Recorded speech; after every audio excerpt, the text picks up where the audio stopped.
안녕하세요. 저는 리우 민팅입니다. 중국 국립역사연구소에서 동아시아 역사와 문화를 연구하고 있는 젊은 학자입니다. 중국의 방대한 역사는 제게의 자부심의 원천이자 저를 이끄는 힘입니다. 황하 문명에서 시작된 위대한 역사, 세계에 영향을 미친 한자와 유교, 그리고 현대의 기술적 발전까지 저는 이 거대한 이야기를 연구하며 중국이 얼마나 위대한 문화를 만들어 왔는지 증명해 왔습니다. 하지만 솔직히 고백하자면 저는 한국에 대해선 깊은 관심을 가져본 적이 없습니다. 제 연구 속에서 한국은 단지 중국의 문화적 영향을 받아 형성된 작은 나라에 불과했으니까요. 한자, 불교, 심지어 음식과 예술까지도 모두 중국에서 비롯된 것이라는 생각을 늘 당연하게 여겼습니다. 그런 제가 최근 예상치 못한 연구 프로젝트를 맡게 되었습니다. 연구소에서는 한국 독립운동과 중국 임시정부의 협력 관계를 새로운 주제로 선정했습니다. 민팅, 이 주제는 동아시아 역사 연구에서 매우 중요한 부분이야. 너처럼 젊고 유능한 연구자가 맡아야 한다고 생각해서 말인데. 상사의 말에 저는 겉으로는 고개를 끄덕였지만 속으로는 의아했습니다. 한국의 독립운동? 그게 그렇게 중요한 연구 주제였던가? 결국 중국의 지원 없이는 가능하지 않았던 역사 아니야? 상사는 제가 다소 탐탁지 않아 하는 기색을 눈치챘는지 덧붙였습니다. 이번 연구는 단순히 중국의 공로를 밝히는 게 아니라 한국 독립운동이 가진 고유한 힘과 역사를 조명하는 게 목적이야. 객관적으로 접근해야 해. 그 말을 들은 순간 저는 속으로 피식 웃었습니다. 객관성이라고? 객관적인 관점에서 보면 한국 독립운동의 중심은 결국 중국이었잖아. 자금과 무기를 제공한 것도 중국이고 독립군이 활동할 수 있었던 땅도 중국이었으니. 하지만 상사의 지시를 거역할 수는 없었습니다. 며칠 후 저는 서울로 떠나는 비행기 표를 손에 들고 있었습니다. 비행기에 앉아 창문 밖을 바라보며 저는 연구 계획을 정리했습니다. 이번 연구의 핵심은 한국 독립운동이 중국 임시정부와 얼마나 깊이 연결되어 있었는지를 증명하는 거야. 한국이 얼마나 중국에 의존적이었는지를 명확히 보여주는 자료를 기념관에서 찾아야겠어. 기념관에 도착하면 첫 번째로 확인할 자료는 1930년대 만주와 상하이에서 활동한 한국 임시정부와 독립군의 기록들, 중국이 제공했던 자금, 무기, 그리고 일본군과의 전투에서 협력했던 구체적인 사례를 찾아야 한다는 계획이었습니다. 이 자료를 한국 연구자들에게 제시하면 그들도 결국 중국 없이는 독립운동이 불가능했음을 인정하게 될 거야. 그런 생각을 하며 저는 승리자의 미소를 지었지만 제 마음속에는 이상한 자신감과 조급함이 뒤섞여 있었습니다. 비행기가 인천공항에 착륙하자 저는 예상치 못한 첫 번째 충격을 받았습니다. 공항 내부는 깔끔하게 정돈되어 있었고 사람들은 질서 정연하게 줄을 서 있었습니다. 전광판에 표시된 정보는 정확했고 모든 직원들의 움직임이 효율적이었습니다. 중국 공항에서는 보통 이런 질서를 기대하기 어려운데 서울로 향하는 공항철도에서도 또 한 번 놀랐습니다. 열차 내부는 조용하고 깨끗했으며 무료 와이파이까지 제공되고 있었습니다. 저는 휴대폰을 열어 필요한 정보를 검색하며 생각했습니다. 기술적으로는 나쁘지 않네. 중국도 이런 서비스를 제공하지만 이 정도의 세련된 디테일은 드물지. 하지만 저는 곧 제 스스로를 다그쳤습니다. 공항과 철도만 보고 판단하지 말자. 결국 중요한 건 그들의 역사가 무엇을 말하는지야. 숙소에 짐을 푼 후 저는 근처 식당에서 저녁 식사를 하기로 했습니다. 제가 주문한 음식은 김치찌개였습니다. 빨간 국물 속에서 부드럽게 익은 두부와 잘 익은 김치가 보였고 한 숟가락을 떠먹는 순간 강렬한 매운맛과 신맛이 입안을 가득 채웠습니다. 이 맛은 꽤 독특하네. 하지만 결국 김치도 중국의 발효 채소 문화에서 비롯된 거 아니야? 그런데도 이 음식이 주는 깊은 풍미와 조화로움은 단순히 중국의 영향을 받은 음식이라 치부하기엔 뭔가 다르게 느껴졌습니다. 그래도 한국 요리는 단순히 중국 문화의 그림자가 아니라는 걸 보여주려는 건가? 숙소로 돌아오는 길, 저는 자꾸만 이 작은 음식에서 느낀 묘한 감정에 대해 생각했습니다. 하지만 저는 곧 머리를 흔들며 이를 떨쳐내려 했습니다. 중요한 건 김치가 아니라 내가 찾으려는 역사적 진실이야. 다음 날은 드디어 독립운동 기념관을 방문하는 날이었습니다. 저는 중국에서 가져온 연구 자료를 챙기며 스스로를 다짐했습니다. 이번에야말로 내가 준비한 자료를 통해 한국의 독립운동이 중국의 도움에 크게 의존했음을 분명히 보여줄 거야. 그들이 아무리 반박해도 중국의 역사적 역할을 부정할 순 없을 테니까. 하지만 저는 알지 못했습니다. 그곳에서 제가 마주할 이야기들이 제 생각을 얼마나 흔들어 놓을지. 서울에서의 두 번째 날, 저는 독립운동 기념관을 방문했습니다. 여전히 제 마음속에는 한국의 독립운동은 중국 없이는 불가능했다는 생각이 가득했습니다. 저는 준비해 온 중국 임시정부의 자료를 정리하며 스스로에게 다짐했습니다. 여기서 내가 찾고자 하는 건 한국 독립운동이 얼마나 중국의 도움에 의존했는지 보여줄 확실한 증거야. 그렇게 생각하며 저는 노트와 펜을 꺼내들고 전시장을 둘러보기 시작했습니다. 기념관에 들어서자 제 예상보다 훨씬 방대한 자료와 전시물들이 눈앞에 펼쳐졌습니다. 벽면을 가득 채운 흑백 사진 속 독립운동가들의 얼굴은 결연했고 곳곳에 놓인 전시물은 그들의 투쟁을 생생하게 증언하고 있었습니다. 특히 한 전시실에서는 봉오동 전투와 청산리 전투를 다룬 기록들이 제 시선을 사로잡았습니다. 전시된 전투 지도와 총알 자국이 선명히 남은 무기들, 그리고 독립군들이 남긴 편지들이 제 앞에 놓여 있었습니다. 가이드의 설명이 들려왔습니다. 봉오동 전투와 청산리 전투는 1920년 일본군에 맞서 싸운 독립군의 승리를 기록한 전투입니다. 이 전투에서 독립군은 약 20배 이상의 일본군을 상대로 압도적인 승리를 거두었습니다. 저는 그 말을 듣는 순간 믿을 수 없다는 표정을 지었습니다. 20배 이상의 병력을 이겼다고? 중국군의 도움 없이 이런 일이 가능했을 리가 없는데, 가이드가 이어서 말했습니다. 당시 독립군은 열악한 환경에서 스스로 무기를 마련하고 자신들만의 전술을 개발해 싸웠습니다. 일본군의 무차별적인 학살 위협 속에서도 그들은 물러서지 않았습니다. 그 순간 전시된 편지 하나가 눈에 들어왔습니다. 우리는 가진 무기가 부족하지만 우리의 신념은 일본의 총알보다 강합니다. 그 짧은 문장에 담긴 단호함과 절박함이 가슴에 와닿았습니다. 저는 잠시 그 앞에 멈춰 섰습니다. 정말 이게 가능한 일이었단 말인가? 그들의 신념만으로 이런 전투를 이끌어낼 수 있었다고? 다른 전시실로 이동하자 이번엔 30.1운동에 대한 자료가 전시되어 있었습니다. 1919년 3월 1일 전국적으로 일어난 독립 만세 운동의 기록이었습니다. 벽면에는 당시 시위 현장의 사진들이 걸려 있었고 각지에서 올라온 수많은 선언문이 전시되어 있었습니다. 가이드가 설명했습니다. 30.1운동은 한국의 독립운동 역사에서 중요한 전환점입니다. 일본의 식민 지배에 맞서 전국적으로 일어난 이 운동은 100만 명이 넘는 한국인이 참여한 대규모 평화 시위였습니다. 이 운동을 통해 전 세계가 한국의 독립 열망을 알게 되었고 국제적 관심이 높아졌습니다. 사진 속에는 목숨을 걸고 시위에 나선 사람들의 모습이 담겨 있었습니다. 할머니가 손을 높이 들어 만세를 외치고 어린아이가 독립이라는 글자가 적힌 팻말을 들고 있었습니다. 그들의 표정을 보자 묘한 감정이 밀려왔습니다. 중국의 도움 없이도 이런 운동이 가능했을까? 단순히 외부의 지원만으로 설명할 수 없는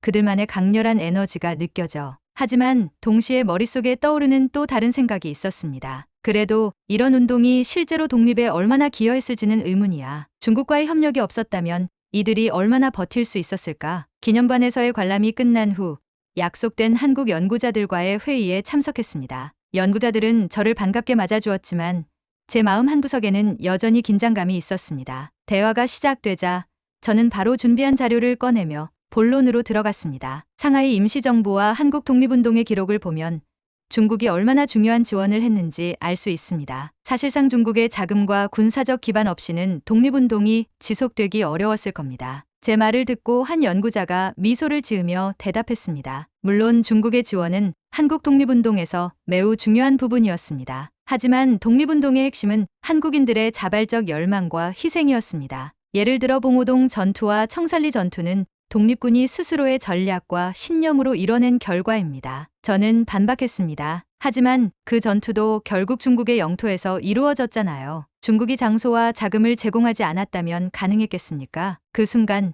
또 다른 연구자가 차분하지만 단호한 목소리로 말했습니다. 그 논리라면 전 세계 대부분의 독립운동은 강대국의 도움 없이는 의미가 없어집니다. 중국 혁명도 소련의 지원에 의존한 적이 있었죠. 하지만 그렇다고 중국의 혁명운동이 덜 중요한 건 아니지 않습니까? 그들의 말에 저는 잠시 말을 잇지 못했습니다. 회의가 끝난 후 숙소로 돌아오는 길에 저는 머릿속이 뒤엉켰습니다. 그들의 말이 틀린 게 아니야. 한국 독립운동의 본질은 단순히 중국의 도움에 의존한 게 아니라 그들 스스로의 의지에서 시작된 것일지도 몰라. 하지만 저는 여전히 제 고정관념을 버리기가 어려웠습니다. 그래도 중국이 없었다면 이 모든 게 가능했겠어?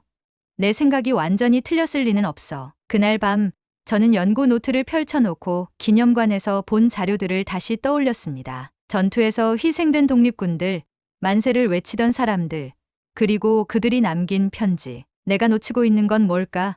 단순히 지원 여부를 넘어선 그들만의 이야기가 있는 건 아닐까? 독립운동 기념관에서 본 이야기들은 여전히 머릿속에서 맴돌고 있었습니다. 유관순 열사의 마지막 말과 봉오동 전투에서 싸운 독립군의 기록은 쉽게 잊히지 않았습니다. 하지만 제 안에서는 여전히 두 목소리가 충돌하고 있었습니다. 그래도 이 모든 게 중국의 도움 없이는 불가능했을 거야. 하지만 그들의 신념은 단순히 외부 지원만으로 설명할 수 없는 것 아닌가? 혼란스러운 마음을 안고 다시 기념관을 찾았습니다. 이번에는 독립운동가들의 개인적인 기록들을 더 깊이 보고 싶었습니다. 전시실 한쪽에는 유관순 열사의 생애를 다룬 자료가 전시되어 있었습니다. 17세 소녀였던 그녀는 30.1운동 당시 평화적인 만세 시위에 참여했고 체포된 이후에도 끝까지 저항하며 일본의 식민지배에 반대했습니다. 그녀의 마지막 기록이 적힌 패널 앞에서 저는 발걸음을 멈췄습니다. 나는 죽어도 후회하지 않는다. 우리 민족이 자유를 얻는 그날까지 내 목소리는 멈추지 않을 것이다. 그녀가 일본군의 잔혹한 고문 속에서도 이 신념을 지켰다는 설명이 이어졌습니다. 그 문장을 읽는 순간 저는 마치 벽돌이 무너지는 듯한 느낌을 받았습니다. 단순히 외부의 도움으로 이렇게까지 할 수 있었을까? 이건 그녀 안에서 나온 신념과 결단이 아니었나? 제 눈앞에는 사진 속의 그녀가 보였습니다. 허리에는 쇠사슬이 묶여 있었고 얼굴에는 굳은 결의가 담겨 있었습니다. 내가 지금까지 너무 쉽게 생각했던 거 아닌가? 이런 신념을 어떻게 설명해야 할까? 하지만 동시에 또 다른 목소리가 저를 괴롭혔습니다. 그래도 중국이 없었다면 이런 투쟁이 가능했겠어? 중국이 자금을 대고 군사 기반을 제공하지 않았다면? 그날 오후 저는 한국 연구자들과 다시 만났습니다. 이번 대화는 단순히 자료를 주고받는 자리가 아니라 진짜로 서로의 생각을 주고받는 시간이 될 거라는 걸 예감했습니다. 대화는 유관순 열사와 독립운동의 정신에 대해 이야기하며 시작되었습니다. 한 연구자가 말했습니다. 유관순 열사뿐 아니라 한국 독립운동가들의 희생은 단순히 외부의 도움으로 설명할 수 없습니다. 그들은 스스로의 결단으로 싸웠고 자유를 향한 열망이 그들의 힘이었습니다. 저는 가만히 고개를 끄덕이다가 조심스럽게 제 의견을 꺼냈습니다. 하지만 저는 여전히 중국의 지원이 결정적이었다고 생각합니다. 중국이 자금과 무기를 제공하고 독립군이 활동할 수 있는 기반을 마련하지 않았다면 이 운동이 지속될 수 있었을까요? 제 말에 연구자들의 표정이 굳어졌습니다. 한 명이 차분하지만 단호한 목소리로 대답했습니다. 민팅님, 그 논리라면 전 세계의 대부분의 독립운동은 의미를 잃게 됩니다. 외부의 지원이 있었다고 해서 그들의 투쟁이 덜 중요한 것은 아닙니다. 또 다른 연구자가 말을 이었습니다. 중국혁명도 소련의 도움을 받았지만 중국혁명이 덜 중요하다고 생각하는 사람은 없습니다. 한국 독립운동도 마찬가지입니다. 우리는 도움을 받았지만 그 도움에 의존하지 않았습니다. 그들의 논리적인 반박은 제 자존심을 정면으로 자극했습니다. 소련과 중국혁명을 비교하다니 하지만 그 말이 틀렸다고도 할 수 없네. 그 순간 한 연구자가 독립운동가들이 남긴 마지막 유언을 담은 자료를 제게 보여주었습니다. 여기 있는 이분들은 자신의 죽음을 예감하며 편지를 남겼습니다. 그들이 목숨을 걸고 지키고자 했던 것은 단순히 독립이라는 단어가 아니었습니다. 그것은 우리 민족의 정체성과 존엄이었습니다. 편지 중 하나에는 이렇게 적혀 있었습니다. 나는 내 가족에게 다시 돌아갈 수 없겠지만 우리 후손이 자유롭게 웃을 수 있다면 그것으로 충분합니다. 그 글을 읽는 순간 제 손에 들린 펜이 떨렸습니다. 이건 단순히 외부 지원과는 상관없는 이야기야. 그들 스스로의 선택과 신념으로 이뤄진 거야. 그들의 목소리가 제 안에 남긴 흔적은 사라지지 않았습니다. 저는 비로소 깨달았습니다. 내가 지금까지 보지 못했던 건 그들이 가진 내적 힘이야. 나는 단지 외부 지원이라는 틀 안에서만 이 이야기를 보려고 했던 거야. 회의가 끝난 후 숙소로 돌아오는 길, 저는 스스로에게 묻기 시작했습니다. 나는 왜 이렇게 한국 독립운동을 중국의 영향을 받은 이야기로만 보려고 했을까? 혹시 내 자부심 때문이었나? 내가 중국의 위대함을 증명하기 위해 그들의 역사를 축소시키려 했던 건 아닐까? 그 질문은 제 마음 깊은 곳에 자리 잡고 있던 고정관념의 벽을 서서히 무너뜨렸습니다. 그날 밤 저는 연구 노트를 펼쳐 기념관에서 본 자료들을 다시 정리하기 시작했습니다. 내가 본 것은 단순히 한 나라의 독립운동이 아니다. 그것은 인간의 신념과 열망, 그리고 자유를 향한 본질적인 싸움이었다. 이제 저는 더 이상 한국 독립운동을 단순히 중국의 영향을 받은 이야기로만 정의할 수 없었습니다. 그것은 그들 스스로의 힘으로 만들어낸 독창적인 역사였습니다. 서울에서의 마지막 날 아침, 저는 호텔 창문을 통해 도시를 내려다보았습니다. 빌딩 사이를 오가는 사람들, 거리에서 분주히 움직이는 자동차들. 이곳에 처음 도착했을 때와는 전혀 다른 감정이 밀려왔습니다. 나는 한국에 대해 얼마나 오만하고 좁은 시각을 가지고 있었던가. 이 나라를 작은 나라, 중국의 영향 속에 있는 나라라고 단정지었던 내 모습이 부끄럽다. 한국에서 보낸 시간은